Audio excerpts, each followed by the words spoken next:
He might be represented by David Beckham's former publicist and share a commercial agent with Cristiano Ronaldo and Tom Cruise, but right now Dele Alli is not exactly sitting among the stars.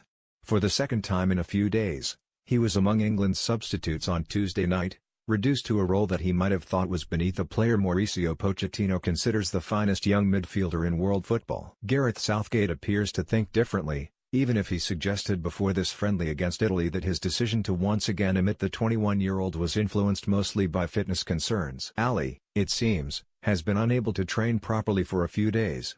But if there has been some kind of injury, it was not serious enough to send him back to his club, and it was not mentioned by Southgate at Tottenham's training ground on Monday. Asked at his pre-match press conference if there were further injury problems, he said no.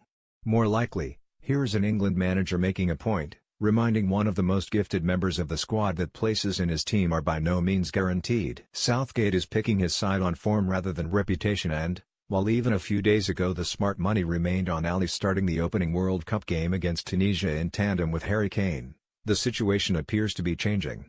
Jesse Lingard is proving hard to ignore, replicating his displays for Manchester United on the international stage with impressive timing. His goal against Holland last Friday was terrific, but on Tuesday night the rapidly taken free kick that invited Jamie Vardy to open the scoring was a marvellous piece of opportunism. Lingard also displays an outstanding work ethic, but he is not Alli's only rival. Raheem Sterling was already a good bet for Southgate's starting 11 given his performances for Manchester City this season, but his contribution in the number 10 shirt, usually worn by Alli, feels significant.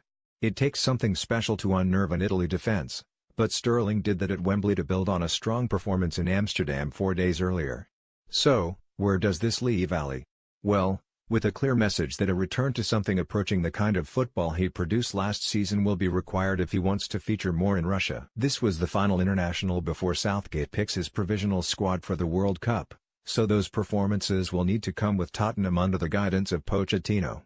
But if Alli is smart, an improvement on the pitch will also come as a consequence of an astute piece of management by Southgate. England's manager must be pretty satisfied right now, even if Kane's return from injury cannot come soon enough. He has a team who have conceded just 1 goal in 6 games, no mean achievement when 4 of those matches have been against Germany and Brazil as well as Holland and Italy, and he seems to have players coming into form at the right time. But Southgate is no fool, and he also knows how effective Kane and Alli can prove to be when they are at their best. He will very much hope the latter does take the hint. As Southgate was keen to stress on Tuesday night, Alli remains a hugely important player, and reports of him having a quiet word with the Tottenham midfielder at the end of Monday's training session would certainly suggest he does not want him becoming too disillusioned. At the same time, however, he wants a reaction. He wants Alli to hate walking into the Wembley dressing room and taking the locker in which the number 20 shirt hangs. Just as he wants him to sit there on that bench with that 20 on his back and suffer at the sight of Lingard, Sterling and Vardy celebrating their goal. The selection puzzle a manager likes most is one where he has to choose between 2 players who both deserve to play. Unable to train?